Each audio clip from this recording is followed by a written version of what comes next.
Hey everybody, Dylan Bowman here, one of the founders of Freetrail and the host of the Freetrail podcast. Thank you for watching our video podcast. A couple of things before we get started.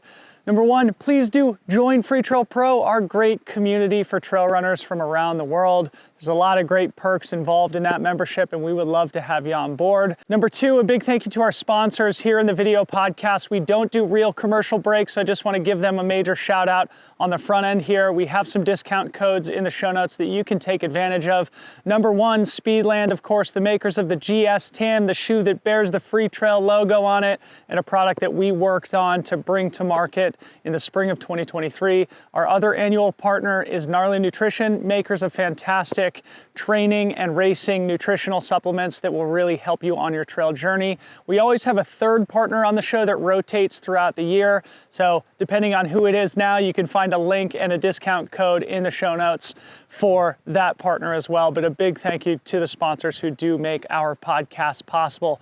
Number three, last but not least, we would really appreciate it while you're here to smash the subscribe button on the Freetrail YouTube channel. You can also click the bell icon to get notifications whenever we post new content. We are working very hard to keep you inspired, informed, and entertained here in the great sport of trail running. Thank you so much. Enjoy the show. Zoe, Tina, welcome to the show. Nice to see you both. Yeah, excited to be here. Great to see you, Dylan. Yeah, thank you. 3 podcasters on a podcast. This could take a while. Luckily, you might get questions flipped at you. Yeah, right.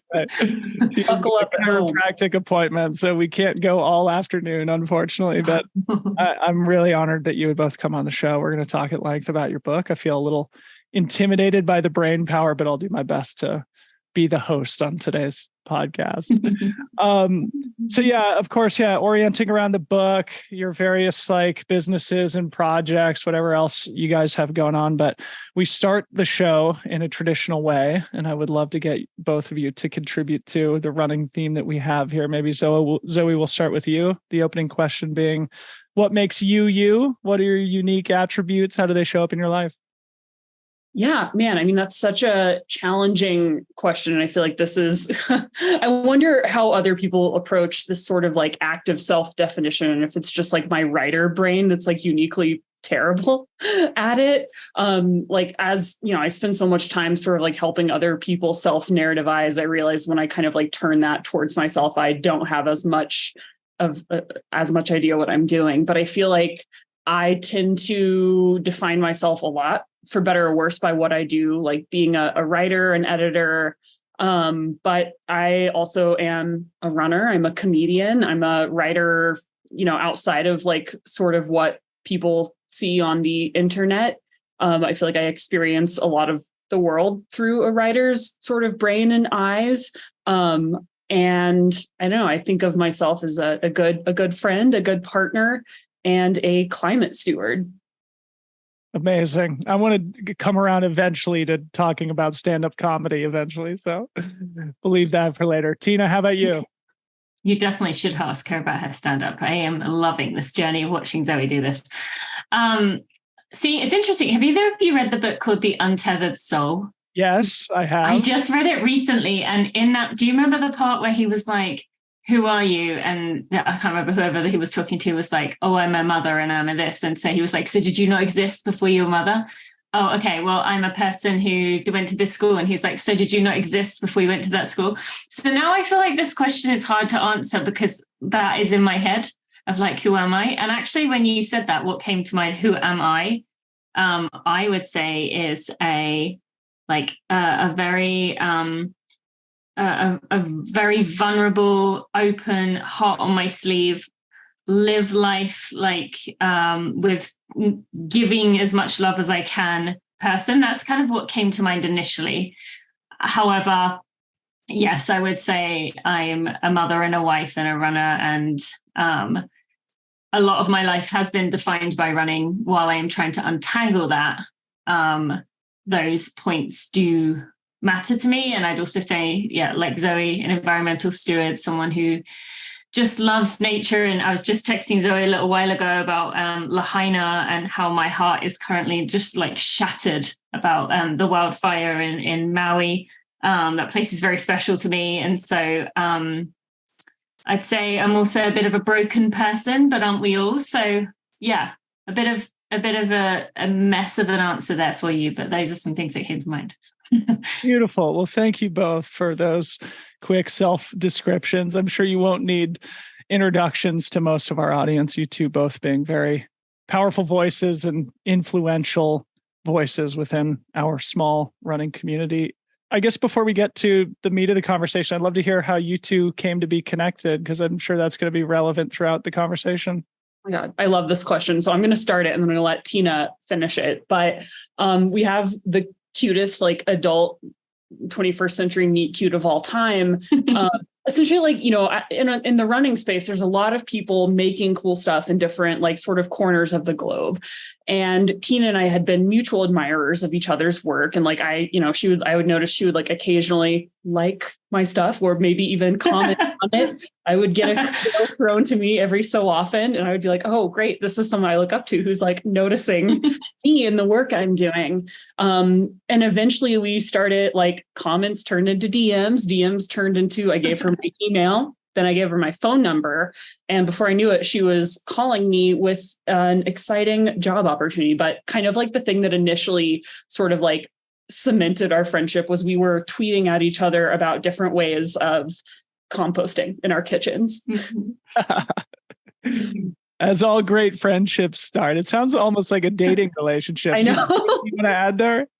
Yeah, no, I was like, I feel like we need to end with, and now we're married and in different rooms. No, I mean, Zoe summed it up well. It is such a good example, though, of we all have those things that we are passionate about that mean a lot to us that other people might be like, no, that's weird. And for us, like, you know, waste reduction, composting, finding ways to reduce emissions and talk about these things is something that we were both passionate about, and it drew us together and gave us this beautiful friendship. So the only thing I would add is that, like, people listening to this, what other people might think is weird passion is, there's someone out there who just loves it as much as you do. And taking that step to move beyond likes and maybe the occasional comment to actually be like, hey, I really love that you talk about these things, can lead to something amazing. So awesome. And just thinking ahead, I feel like this is relevant to the section of your book that's focused on community. So we'll come around to talking about that a little later. As we start to introduce the book to the audience, Zoe, I noticed that you had posted that you had intentionally chosen the word becoming in the title. The book is called Becoming a Sustainable Runner, emphasis on becoming. Elaborate on that. Yeah. So I think so often there's sort of this narrative that becoming, or like that being an environmental activist or advocate is like a perfect journey with like a finite destination, and you either are or you aren't. And like, oh, if you're not Greta Thunberg, we don't have room for you in the movement. And we really wanted to emphasize that this is a process. And we wanted to orient the entire sort of like story of our book around the process rather than a specific outcome, because similar to running, it's so much more about staying consistently engaged in the process and not getting bogged down by some superficial idea of perfection, and allowing yourself to exist in that sort of like imperfect in between, to do things wrong, to not ever arrive, right? Because like this is such a large scale sort of issue. We like in the climate space, it's often referred to as a hyper object because it's so big, the human brain can't actually comprehend it. And likewise, the amount of action that's required isn't fully understandable or undertakeable on like a human individual level. But the process of moving closer towards where you are now and living in true alignment with your environmental values is doable. That is possible. So we wanted to emphasize the process and the journey of becoming, as opposed to some sort of like far off, unattainable outcome. Tina, anything you want to add? Yeah, well, Zoe summed that up really well, but also just that we are so used to we live in a world where we want to check boxes. We want to like cross things off our to-do list, even if it means writing like got out of bed today, check, like, so you can do something that makes you feel good. And so much of what is pushed on us with particularly the environmental movement, but also within our running, is that you have to you have to like do it right, and you have to get it nailed, and you have to figure this out straight away. And as Zoe mentioned, this is not an easy thing to figure out, and it's always evolving too. Like as technologies come along, as we are dealing with the effects of what are starting to happen, there is no this is what you need to do and then we figured it out. Like we're constantly going to have to be adapting. So even someone who's very passionate about this is still going to have to make changes. And also, within our own running, we wanted to speak to it in that area and in the community side, because that too, like we might as runners think, oh, I really learned my lesson with that one, I'm not going to do that again. But then 2 years later, we find ourselves in the same point. We're running through pain and we're like, oh, I know I shouldn't be doing this, but maybe I'll get away with it this time. Like we're constantly on that journey. And even though Zoe and I have learned things along the way, it doesn't mean we won't end up making those mistakes again. And again, as Zoe said, it's that imperfect journey, not trying to be the best at everything. It's so like I totally would have preferred to write the book, like how I became a perfect environmental steward and ran 133 miles a week. But I don't know if that would appeal. I mean, I'm sure like that would sell like hotcakes on Amazon, but that's also not true. And you're leaving out the people who I think are the most important to kind of invite into this conversation. It's so great. And as a fan of words, becoming does feel completely appropriate and perfect for this title. And it's applicable not only to the environmental part of the conversation, but to the other parts of the book. And so that's sort of how I wanted to structure the conversation. The book is broken into 3 parts. So I figured we'd maybe tackle them all individually because it felt really intentional and it felt really effective in the way that you guys put it all together. So maybe starting there, how did you guys arrive at sort of the theme and the thesis of the book? And how did you arrive at the 3 sort of angles that you wanted to tackle? Zoe, I feel like you explained this really well, where you like build off.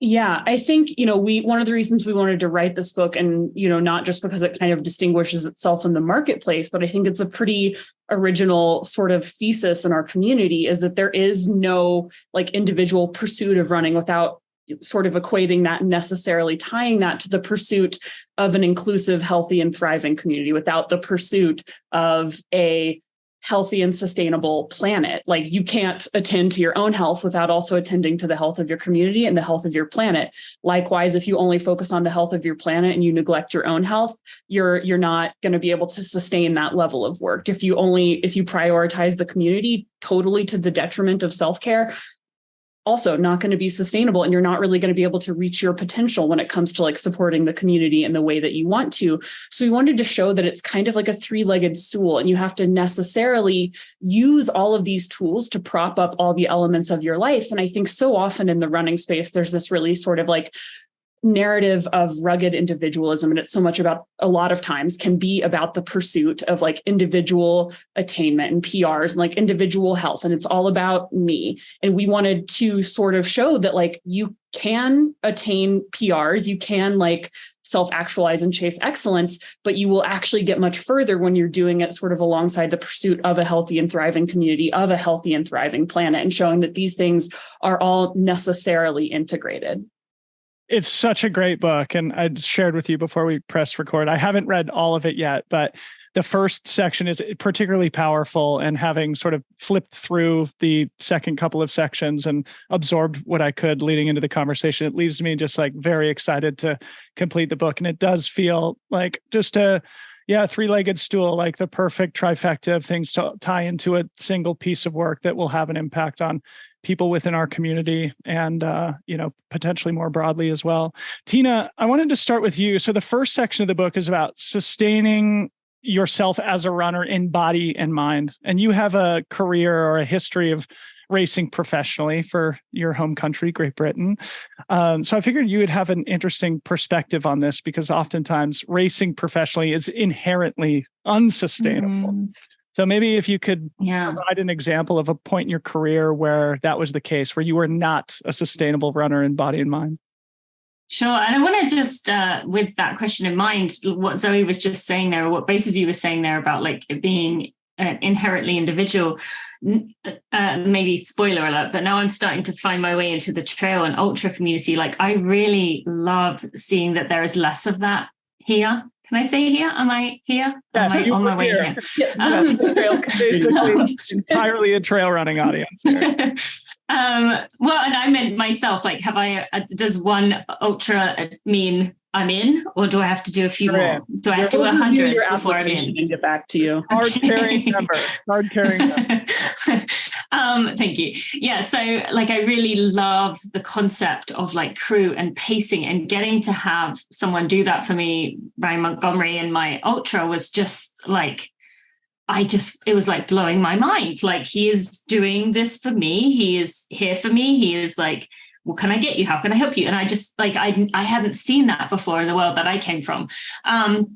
But so to answer your actual question, I was a collegiate athlete, came over to the US for college, stayed here, went professional as a road runner, did very well, ran for Great Britain, but then found myself at a point after that, a few months later, where I just was noticing that there was this voice in my head that kept saying, I'm done.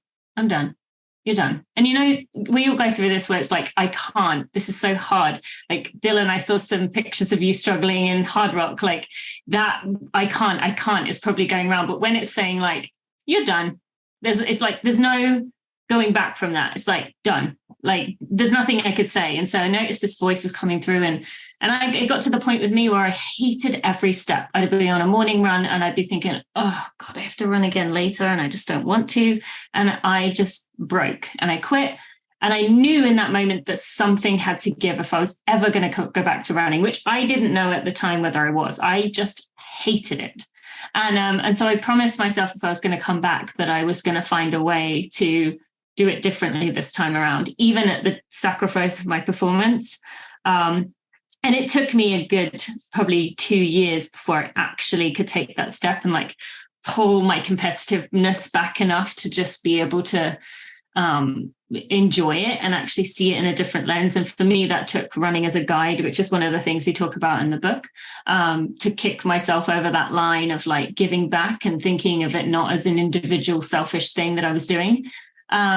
But yeah, I've definitely been through this journey of getting to this point, and I can safely say that while I try hard, like in that 50-mile race I did in May, that was hard, but it was not hard in the same way it was before, where it was just about digging deep and gritting my teeth and hating it the whole time. So while I'm not, as we've talked about already, I'm not at the end goal yet. I will never be at the end point. I've learned so much, and I wanted to really help make that point in the book, that it's okay to have more in your life than just finish lines. It's so great. And, bringing up hard rock, this is why the book, it felt so powerful to me just this past week as I've been reading it, because it's like very timely and relevant to my life right now. And a sort of theme throughout is like this idea that running can kind of be additive or subtractive of your life. It can give you energy and confidence, or it can take it away. And we're either doing it to enhance our physical and mental health, or we're doing it to like boost our ego and beat people, more or less. It really comes down to like having good intentions. And when you have good intentions, your running becomes sustainable. Zoe, is there anything you want to speak about there, just in terms of like the intention behind the activity? Totally. I think like for me, it really comes back to how does this fit in with what my values are right now? Like for me, values often are excellence, community, environment, and making sure that my running is in alignment with those. And if it feels like something's disconnected, kind of reassessing, okay, how can I do this in a way where it might be more in alignment with my values? Because I feel like often when it starts to feel like when running feels less additive and more subtractive, it's because it's pulling me away from engaging in my community the way I want to, or it's pulling, like it feels not in alignment with my environmental values, or I feel like I'm not chasing excellence in maybe the way that I want to. And I think one of the most exciting and challenging parts of like this specific project is like, we started writing those chapters kind of like about like life balance and running, like sustaining your own personal running when I was like much younger. I was 26 and had some like really unhealthy like work life sort of boundaries. And I went back and like revised and we re-edited those chapters when I was in a pretty different sort of like life circumstance. And it is such a gift to be able to go back and see things you wrote sort of in a different mindset and sort of be like, okay, like I can walk away from this belief that's maybe not serving me, or like, excellent. Like I've actually addressed some of this in my own life. Like this is good. This is healthy. And being able to like use, you know, something that Tina and I wrote a couple of years ago as sort of like a challenge to my current self was such like an unbelievable opportunity. And I hope that it can kind of serve that same function for folks now to kind of like be able to take objective stock and build self-awareness about like where, if running is in that more additive or is in that more subtractive place for them, because there are ways to kind of like say like, okay, I'm recognizing that maybe this isn't coming from a good place right now. And we have a lot of tools and frameworks for helping like evaluate and shift it to a more positive place. So great. Tina, anything you want to add there just to the intention conversation? Yeah, no, I think Zoe explained that well. The only thing I'd maybe add is just that, you know, there are going to be waves in our lives that we have to accept that running cannot be the primary focus, no matter how much we want it to be. There's going to be periods of life where we can focus. There's going to be we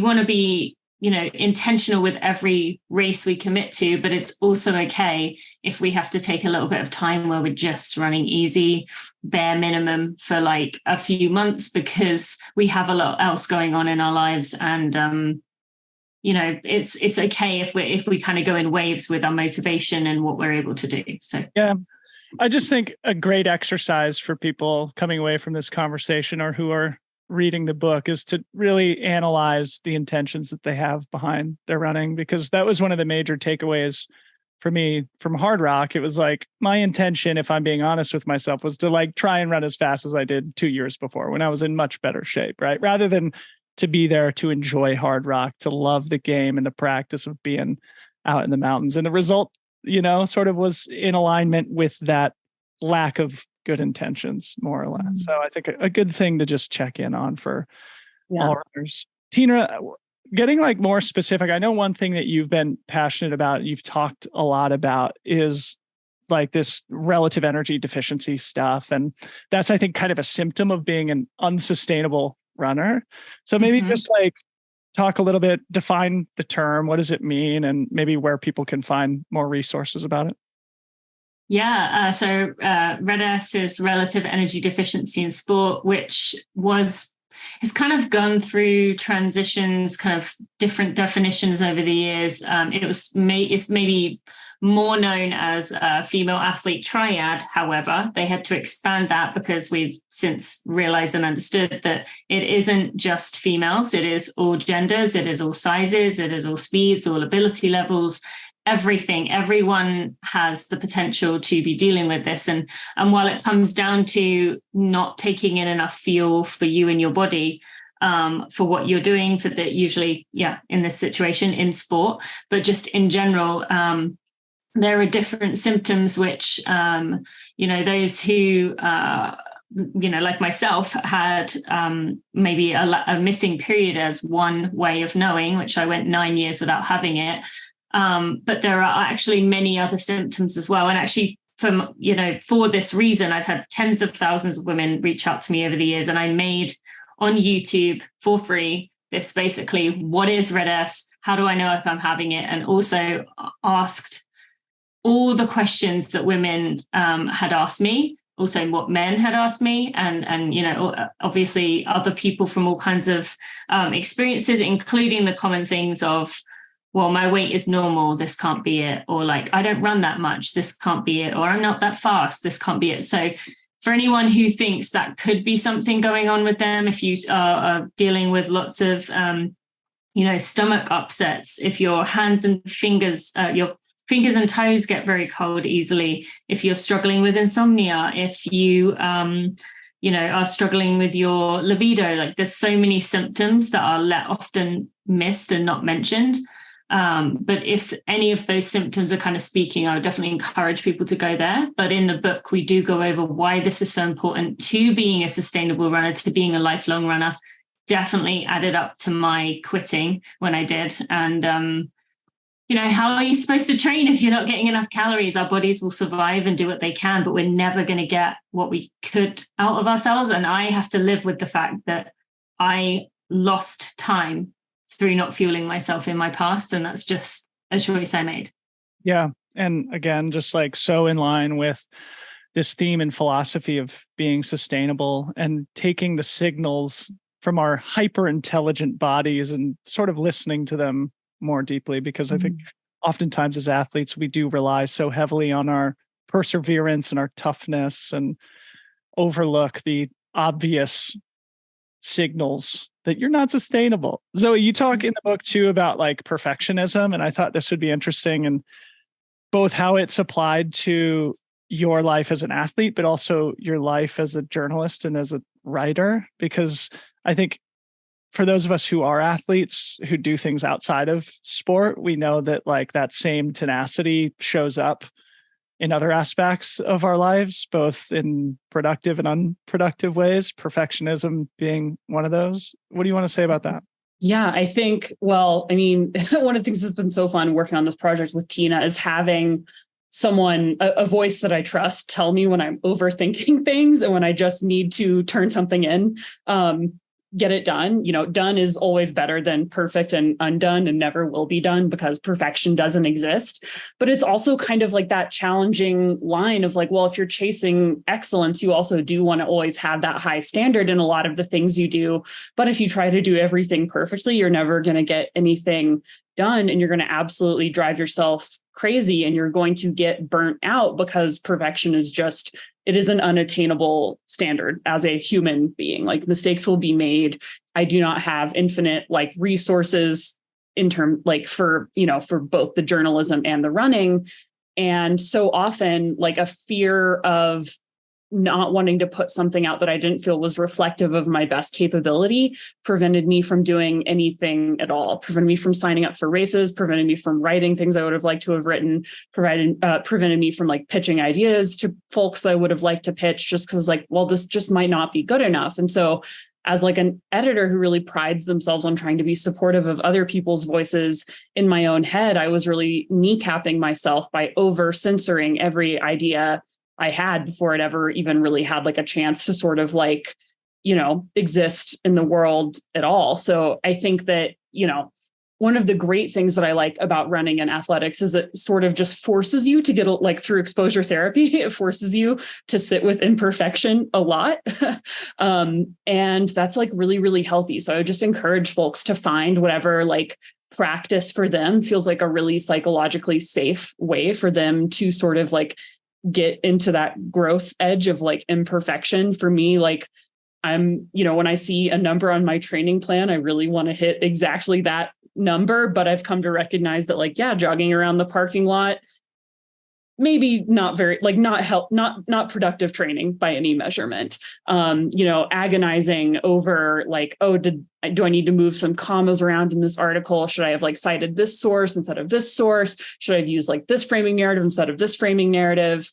I'll just like agonize over things that prevent me from, doing perfectly good work. So I think that, again, like for folks that maybe struggle with perfectionism in some areas of their life, athletics gives us kind of like a healthy and safe way, because like for me, there's not a lot of pressure on my athletics. So I can really go and just sort of exist imperfectly. And that sort of emboldens me to do the same in my professional life. It's so great. I just had Eli Hemming on the podcast, and one of the things he said was embracing the mundane. Yes. Struck me as so relevant to sport and to life, because so few runs feel magical. You do have probably more runs throughout the year that feel completely terrible, but most of it is just like, a completely mundane, imperfect, jog, right? And similarly with work, it's like you have precious few days where you're like, oh man, like this is like really working, right? And then you have a lot of times where you're like, this is completely pointless. I'm incompetent. But most days are just like, imperfect, mundane stuff. And you have to find peace in that. And I think as athletes, we do want to hit every single number on our training plan. And so much of these concepts are tied together in such a perfect way in the book. Things like self-acceptance and self-compassion and just sort of like embracing where you are. And that's all sort of tied into this being sustainable in body and mind. But in the interest of time, I'd like to move ahead and talk about being a sustainable member of a community or sustaining your running community. And I think inherent in community is the reality that it needs to be a give and a take, right? Communities don't exist in a vacuum. And if groups come together and everybody's taking, the community collapses, and there needs to be this balance of give and take. And so, Tina, maybe I'll start with you on this, because I know you've sort of cultivated community around Running for Real, your business. So maybe you could enlighten the audience a little bit about what you guys do and what value that Running for Real community has brought into your life. Yeah, I again, back to my previous life as a professional marathoner, I just, everything was about me. Like, I need to eat this food. So family, sorry, but you're going to eat what I eat. I need to go to bed at this time. So I don't care if you're having fun at dinner, let's go home. And so I got to, when I was reassessing and thinking about my life, I was like, this just felt so selfish. And so, as you said, take. And so as I started to look into what I wanted from this next chapter, I started to see all these ways that people seemed so joyful in their sport. And we've really seen over the last 5 years this boom of running clubs and crews. And I don't know how much time, but either of you, actually, Zoe, either have spent around these crews that are popping up in like major cities, but like the energy, the love, the support that people have for one another, even if they're running, 15-minute miles on, see, with trail runners, I feel like I have to clarify this. Typically, I just say like 15-minute miles, but I know 15-minute miles is something to be proud of if you're going up a like really steep mountain. But yeah, so like I've loved seeing it. And so I was at this point where I was like, what can I do to give back, to be a part of something? And I had all these people around me that had been quote unquote followers or listeners or whatever. But I had never given them anything. I'd always just kind of been like, oh, thank you for your admiration. Oh, yes, I am wonderful. And so I was like, how can I give to them? But I thought they won't want to hear anything from me. Like, I'm not an elite runner anymore. I quit. I'm a quitter. But I soon realized that what they wanted was just to meet other people, to be surrounded by other people who had similar viewpoints and thoughts, and have someone when their spouse didn't care about running to talk about with running. And so I created and fostered this Running for Real community. And then I guess to represent it in 2020 during the pandemic, when we were all split up, I started doing these things called together runs, and I still do them, where I take a mic with me on my run and I take people through these meditative elements like body scans and senses check-in, and I ask people, how are you really? And I give them 2 minutes of silence to think about that. And people really said how much it meant to them to have that sense of feeling like they were a part of something, even if they lived in the middle of nowhere and never had anyone to run with. And so I think for me, community always meant your local people you live with. But I love that in the world we live in right now, that can mean so many different things: online, in person, that can mean volunteering, that can mean pacing, crewing, that can mean so many different things. And we really wanted to represent that so that people could enhance and amplify their love of the sport through whatever that means to them. So good. And in the book, you guys sort of talk about the joy and value inherent in giving back. And this is another thing that really is top of mind for me in the aftermath of Hard Rock, feeling like I need to do more giving back at this point. And you use the example of Yassine Daboon, I think, perfectly, because those of us who know Yassine know how much he gives. Zoe, is there anything you'd like to say about just like the importance of giving back and the importance of, understanding that it is a 2-part equation, giving and taking? Yeah. That's what creates community. I think, Dylan, this will probably speak to a lot of your experience in the ultra world. And I mean, and Tina is really starting to see and experience this as well. But when you've been supported like at a 100-mile race by your crew, your pacers, all the folks at aid stations who take so much of their time and energy just to support you, it makes me feel uncomfortable, right? Like it totally dismantles your ego to feel so unconditionally loved and supported. That is not the most common human experience. And it is wild to step into that space and to really confront what it means to be loved and to be held and supported and encouraged in that way. And I think that discomfort comes from knowing that you can't reciprocate it perfectly because it is just a gift. It is given with there is no sort of coercive reciprocity. It is just given to you freely. And that is an amazing and beautiful and humbling thing. And so I think I always feel really encouraged and inspired to give in that same way with no expectation of reciprocity, to lift other people up, not because it will help me, but because it feels amazing to lift other people up, and seeing other people get that lift is just incredible. And to know, to have that experience of knowing what it feels like to be helped and supported, because I feel like so often in our culture, there's so much pressure to do things ourselves, to not ask for help, to not show vulnerability, to be self-reliant, to be independent. And when you step into these spaces where independence isn't an option, because gosh darn it, you're running hard rock and it's going to take a whole team to get you across the finish line, really coming to the edge of yourself and realizing how all the best things in our lives necessitate deep and intimate connections with other people is scary and the most amazing experience I think we can have as people. And I think running is, again, just a really safe way for us to experience that, to experience what it feels like to be receptive of other people's love and attention so that we can know how to give it in return. It's so great. And Yassine, for those who don't know, lives in Portland. And he really is one of the most special, positive people I've ever met. And I've been lucky to know him for many years, but every time I speak with him or run with him, I leave with a renewed faith in humanity. Mm-hmm. And it could be, after sort of considering this and preparing to speak with you both, is maybe one of the reasons he's like that is because he gives back so much, right? Maybe there's a karmic element to it, right? Of the peace that comes from being of service and giving back makes him a more peaceful, happier person who can then, give that happiness as a gift to other people like me. It's really a beautiful thing. Tina, I think this may be a good opportunity to have you say a few more words about what you've done guiding, because I think that's a great example of giving back. Yeah, thank you. Well, the best way of me explaining this is, back in 2016 when I was racing, I mean, if you look at pictures of me, my eyes were on the ground. My face was looking like I was a warrior, taking on the most serious thing of life or death.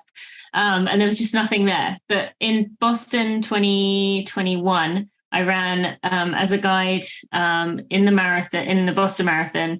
And my athlete said to me afterwards, he has a little bit of vision, so he can see photos if he looks carefully.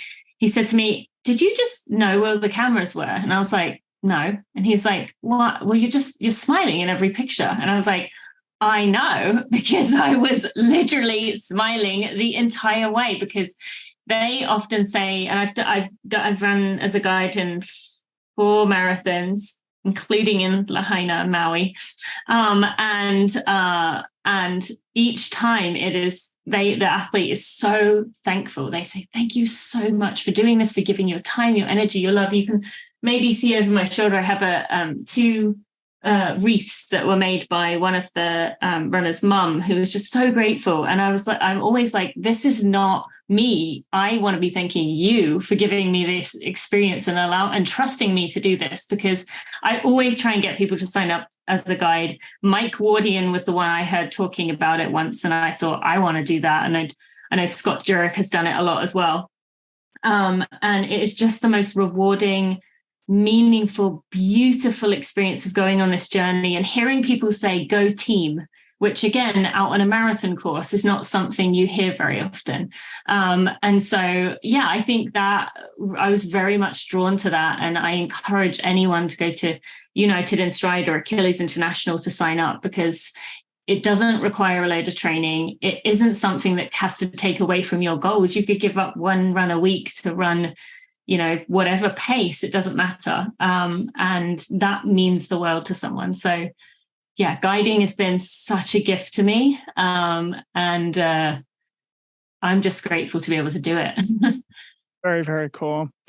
So as we sort of move towards talking about the third and final element of the book, I want to wrap up talking about community by talking about the importance of speaking up, because I think these two things are intimately, important to cultivating a sustainable community and to a sustainable planet. And I don't know, I think maybe this is, Zoe, if you want to chime in, and just like the importance of like using your voice, because oftentimes it is intimidating or scary, or you feel like you want to leave it to somebody else to speak up. But again, in the spirit of community, there needs to be a reciprocal nature to it. And I don't know, if everybody's looking at everybody else to speak up, nobody's going to speak up. Anything you want to say about just the importance of using your voice and being brave in those moments?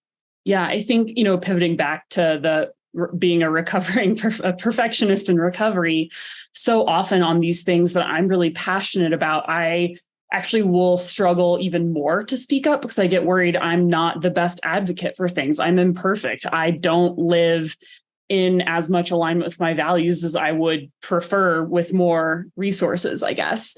I get nervous that I'll be called out, or like that I just won't, someone will say, you're not enough. You're not the right messenger for this message. And that, in a lot of ways has prevented me from speaking up on some things. But I also think one of the most important aspects of community is sort of that reciprocal accountability. In the same way I would want to trust people to be receptive to my message, I can trust that they'll give me feedback like on how I can live more in alignment with my values, how maybe I can like better tailor the message for the community. And I think that it's just so important that like any community that you don't feel comfortable speaking up in, maybe they're undeserving of your time, attention, and resources that you're giving it. And there is a community that will be more receptive to it. I think so often, the trail running community is at this amazing sort of point of growth. And there's like a lot of, I think, sort of like community soul searching around like defining, like the community defining itself and like where has it been? What does it want to be? We realize that there's more time, attention, and energy coming into the sport all the time. And that puts a lot of pressure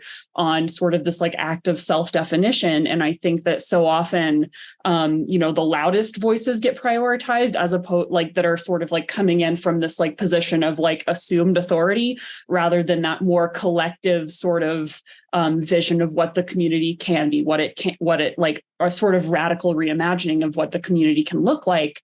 And I think that I've been really encouraged to see that multiplicity of voices being increasingly prioritized over just like the sort of like louder sort of legacy perspectives. While those are also important, right? Like that's not to devalue that. I think it's the important part is the multiplicity and is the ability for everyone to be seen and heard.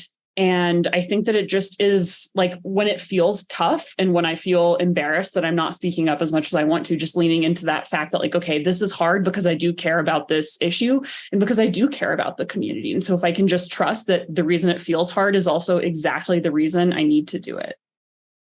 So again, I feel like you've structured the book so effectively in that the beginning, it's like, how do you sustain yourself? And then the middle is like, how do you sustain those around you? And then it finishes with the big macro.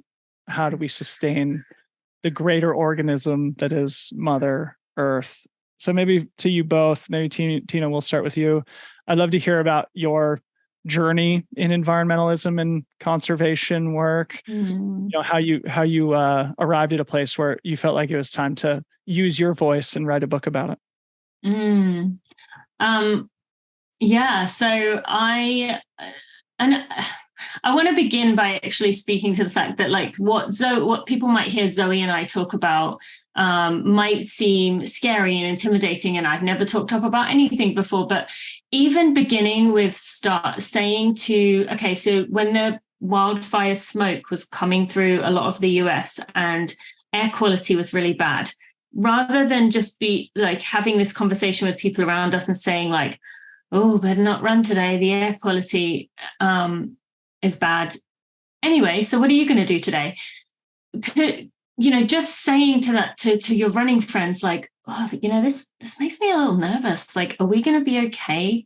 Speaking to that anxiety that we all feel about the future and what things look like. And while the climate deniers are loud and they are very very, very active, they're actually a very, very small percentage of the population. And so even if it begins with you saying something to a friend, like, I'm really nervous about these wildfires, like, or whatever it might be, that is a starting point that you can get to and use your voice to speak up, even if it's just to your best friends to start with, to get that confidence going of actually getting this off your chest. And you'll find that when you start talking about it, you actually feel this like, because you said something, not just like stuffing it down and be like, stop worrying about the future, live in the now, and that's hard to do. But to answer your question, I've always been environmentally passionate.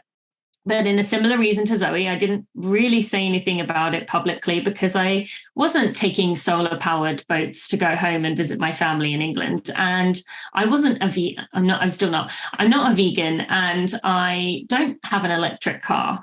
And so I didn't want to speak up to these things, same reason as Zoe, because I didn't want to be a hypocrite. And even with this book, Zoe and I have had people say to us, well, why are you writing this book on paper? Isn't that trees? And you have to think about the bigger picture of like, if we're getting this book in thousands of hands to get people start thinking, yes, that's trees, but it's also getting the message going that can be amplified. So it was like 2021, actually, when I started really speaking out about it and having these moments in my life start to really speak to me. Like Fern Gully, I genuinely believe was a catalyst. Have you seen that, Dylan? Did you watch that as a kid? No. Oh, Zoe, have you seen it? I don't know if I've asked you that. You have. Yeah. Okay, so Fern Gully is basically about these fairies that live in the forest. And there's Fern Gully. Excuse me, yes. I understand with your accent. Fern Gully, a beautiful animated film. Yes. Yes, Fern Gully. Is that better? That's better. Thank you. Yeah, so fairies in the forest, the pollution monster eats pollution to get bigger and stronger and cut down more trees so he can eat more pollution. That movie had like a real impact on me but I'd always like had these little things, but it was only in 2021 when I started speaking up and saying things that people started, receiving it well. The Chicago Marathon reached out to me and I thought, right, this is what I care about the most. This is what I want to speak to. And I need to use my voice, even if that means people look at me on Instagram and go, yeah, boring. I don't want to hear about this, and scroll on by. I have to do it anyway. So yeah, that was me. Zoe, how about you? How'd you arrive at a place where this became something that occupied your mind space and something you wanted to talk about? Yeah. So I actually grew up in rural Northwest Arkansas on an apple orchard. So I've always, like, my childhood was very much as a part of a culture that was really tied to time outside and a close connection with the natural world. But it's kind of different in the way that I see the culture experiencing it, like in Colorado, where it's all like outdoorsiness and 14ers and hiking and hard rock, which is great and amazing, but I really do cherish the culture I grew up in the ways that people were also very attuned to the natural world through things like hunting, fishing, farming, agriculture, in these ways that I don't always see as like celebrated in like mainstream outdoor culture. And another big part of growing up in the South was a connection to sport as being sort of a way for people to connect with one another and like a rallying sort of a nexus for community. And I've always really believed in the power of sport to bring people together, right? Like, this is why trail running will save the world, is because it is this uniting factor that like you can really access people, you can tug on people's heartstrings, you can activate them around these shared issues that we as outdoor athletes should be necessarily energized around. So I have always been really passionate about sort of using sport as this front door to understand other people and like really trying to be curious about their concerns and about like where they might feel attached to climate issues. I feel like when I was an early career climate journalist, I got my master's degree at Boulder in environmental journalism. a lot of the work I was seeing and I was even writing was very much like, here's what you should care about. And I was always much more like, actually, I'm really curious what like my friends back home in Arkansas care about. Like, I'm really curious what folks in rural communities care about.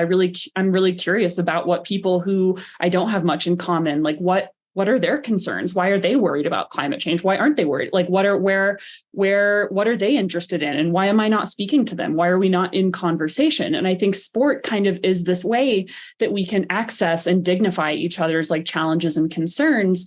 And it is also something that is impacted by climate change. So it's sort of this like two-way street that we can use to pull people into a conversation who haven't always felt seen and heard by the environmental movement. We haven't always been a very inclusive movement. We haven't spoken directly to a lot of the needs and concerns of a lot of folks. And I think sport is a really potent way to say like, no, we care about the same things. The way that you spend your time is important. Where you recreate, where you worship, where you play, those things are important. How do I take care of them? How are you already? What can I learn from you?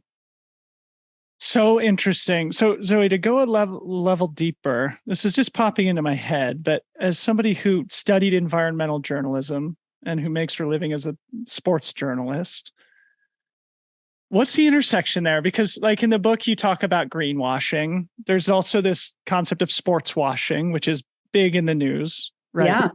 Maybe can you define those terms, or is there? Yeah. So sports washing. This one was such an interesting conversation, particularly around the World Cup, right? Where folks with sort of like entities with sort of dubious moral standing will launder their reputation through sport because we love sports. Sports are amazing. And it's so easy to not keep your eye trained on the deep why of things when there's exciting human narratives playing out in front of you. Sport speaks to our like sort of, and this isn't in a bad way, I don't mean to diminish this. It speaks to our like basest human narratives. That is why I like it. I get to take my thinking hat off and just be like a doing, breathing being.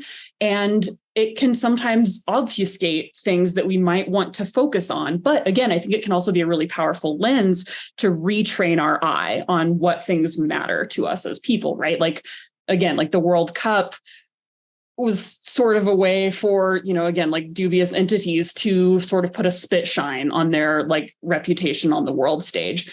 Greenwashing sort of uses a similar mechanism where companies will sort of launder their environmental culpability through us, the consumer, right? Like they will make a product that does detract from sort of like the world's well-being. It doesn't meaningfully add to it. And then like sort of like offset the guilt onto us by like asking us to like throw in an extra $1 at checkout to like offset our carbon when they've done nothing to sort of like, assess their life cycle and process at all. And I think that I'm always really skeptical of any time a large organization that has more power than any single consumer is clearly trying to get us to internalize that guilt, to internalize that labor that they could meaningfully be doing at a much more like impactful scale. So I think that like that's something that I'm always like really always trying to help people like develop a better framework around. And like the sports journalism of this all is the reason I really started to be like, I think this might be something I want to do. Like, this might be a really powerful tool. Is when I was a very young environmental journalist, I was, and Donald Trump was running for president for the first time. Some of his proposed budget cuts to NASA were these like huge sweeping cuts that were going to impact a lot of these like satellite systems for analyzing climate and weather. And I was like, that's a really abstract story to tell, right? Like some guy wants us to spend less money on satellites somewhere. That's all super abstract. So I was sort of digging into the data, and I realized that data was the same data that was used to forecast the weather at baseball games. As a huge fan of Arkansas Razorback baseball, I realized I personally had a vested interest, not only in us, like obviously maintaining sort of an eye on the climate of it all, but like, I want to know what to wear at baseball games. I want to know if I can expect this game to happen or not. When do I tune in to see my beloved Arkansas Razorbacks, and are they going to Omaha? And so trying to figure out how to ground these really large narratives in something that we understand and relate to on a human level. And like, again, dignifying the very real concerns of people saying like, it's okay for you to care about baseball. And also here's how it's tied into climate. And those narratives often will be much more resonant and will like help activate people much more than just like yelling at them or just saying budget cuts or satellites. Yeah. And sport does just have such a powerful ability to change individuals. And this is where our tagline, Tina, you may not know, but Freetrail, our little business here, often says trail running will save the world. And that's our way of saying, we understand how much value this activity has brought into our individual lives and how much better it's made us as individual human beings. And by virtue of that personal improvement, we can go be more productive members of our civilization. Similarly, like Protect Our Winters has a philosophy about the outdoor state, sort of like rallying people in outdoor sporting communities to be advocates in this conversation. And I thought that was like just a really effective piece of messaging to like, use the inherent power of outdoor sports for greater good. And that almost ties back to the community conversation too. So Tina, in this section of the book, I mean, it's very apparent. Again, I haven't read all the way through the Sustaining Your Planet section of the book yet, but it's clear that you guys did a bunch of interviews. I know like Claire Gallagher, Dakota Jones are featured. The bibliography, like the reference list in the book is dozens of pages, it seems like.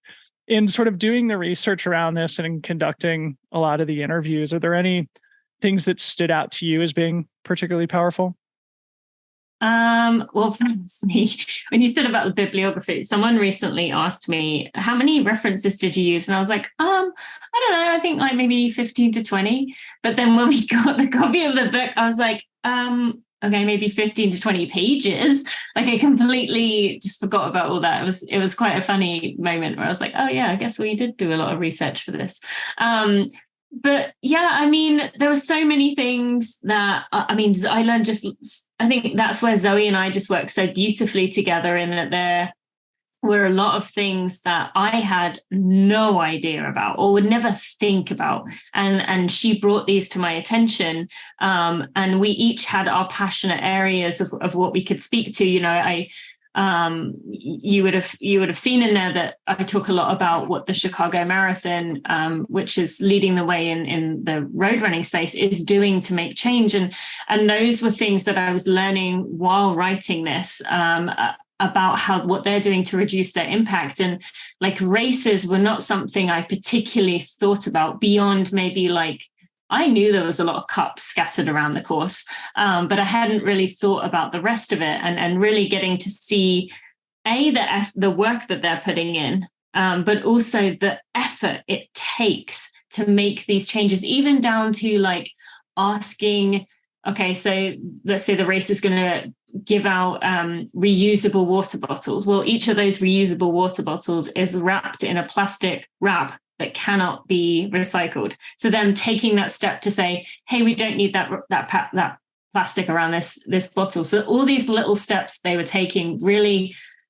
was like, wow, this is a big thing to take on, but also a good reminder that it doesn't hurt to ask. In whatever field any of us are in, we all have some touch point to where we can make an impact and where we can just ask, as Zoe mentioned about curiosity.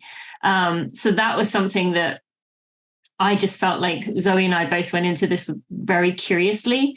And yeah, as with most things, once you start doing the digging into this stuff, you find out more and more. But the one thing I do want to share, and I've shared this a lot, so has Zoe, 100 companies are responsible for 71% of global emissions. So I want to like keep that in mind when we start pointing fingers at one another, when we start thinking that our individual actions are what's going to save this. It's not. We have to get these big companies to do their part. And that quote, that stat, that fact really spoke to me and made me think, wow, they have to take their responsibility, not us. Wow. Yeah. What a staggering statistic. So as we start to wind down here, one thing that I thought would be interesting to chat about altogether, as three people who work in media, more or less, like I can feel a deep self-consciousness about how we talk about this stuff at Freetrail, going back to the importance of speaking up and communication. And I really hate, like, I have an allergy to like divisive, outrage-inducing preachiness, more or less, like So like in a fear of coming off in a sanctimonious way, often I just don't say anything, And so maybe if there's anything that you two would like to leave the listeners with about like how we can communicate, how we can speak up more effectively. Evidence shows, and I think, for folks who are curious about this, the Yale Center for Climate Communication does a lot of really excellent research in this area. And I've learned a lot from them, but ask the best way to message around this stuff is to, again, not just say hi, I'm Zoe and I really care about, wildfire free seasons in Colorado so I can exercise whenever the heck I want. That's really not going to resonate with everyone. It'll resonate with my immediate community, but asking people what do you care about? Oh, economic justice? Great. I've got a climate conversation for you. Oh, you care about national security? Excellent. I've got a climate conversation for you. You care about agriculture? Incredible. I've got a climate conversation for you, starting with curiosity and asking what matters to other people, because inevitably climate does play into it. But I think trying to jam your values down someone else's throat has just never once worked, and tends to usually result in people posturing online about what they're doing and what matters to them. And I know we all have to perform our identity in some way, but that's not a good faith attempt to bring people into the climate conversation. And it's definitely not going to empower people to take meaningful action in their community. So starting with what matters to you, how can I speak to that? Can I have, Zoe, just one more thing that I think people might be thinking, or will some people to talk to will think, is money. They're well, I care about saving money. Maybe give that point, because that I think is one that people think about and they're well, what do I say to that person? Yeah, totally. And I think that's that is valid, right? And I think that, neglecting the economic justice of it all and the job security of it all, you're leaving so many folks out of that conversation. These are necessary conversations in the climate space, but research has shown that if we move towards a less carbon-based economy, that will actually benefit most people's bottom line. There's going to be some oil execs that aren't going to have a good day when this does happen. I'm fine to leave them behind. But the majority of Americans will actually find themselves better off economically with a just and sustainable transition away from a carbon-based economy. And I think that there are one of the reasons that sort of the carbon of it, the carbon side of things has sort of dominated that economic justice conversation is because the climate movement hasn't always been sensitive and well attuned to the valid economic concerns of lots and lots of Americans. Again, going back to growing up in rural Arkansas, those are folks that I so often don't see their needs sort of centered in the climate justice movements, rural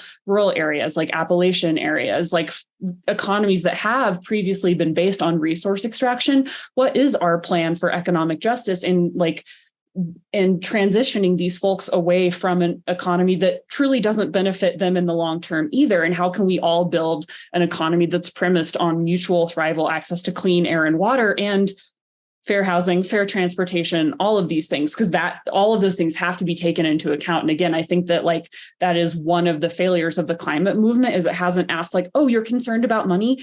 Excellent. How can I do better at that? How can I better speak to your needs here? Yeah. I think at the end of the day, everything comes down to effective communication. And you two have put together a wonderful book. So thank you so much for bringing it into the world. I can't wait to finish it myself, but it really is powerful. And I would encourage our listeners to go check it out. So maybe in that spirit, as we wind towards closing, any finishing thoughts from either of you? I'd love to hear, where we should point the audience in terms of picking up the book, and any other projects you have coming up with trail runner, women's running for real, stand-up comedy, etc. Tina, we'll start with you.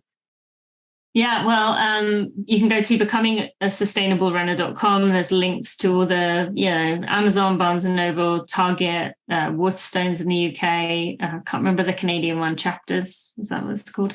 Indigo, something like that. So there's all kinds of places there. So definitely go get it. We did also have the audiobook version as well. I don't know if that'll be up. I don't know if that immediately goes up. It might take a week or so after it comes out. I guess a final thing from me would just be that we get this is a huge, scary, overwhelming problem. And it is intentionally made to be confusing. Like that's why there's like carbon neutral and carbon negative and carbon positive and all these confusing words. So we don't really know what they mean. And that is intentional, because that way we just go, oh, I can't deal with this. I'm just going to carry on because I just don't have the brain space.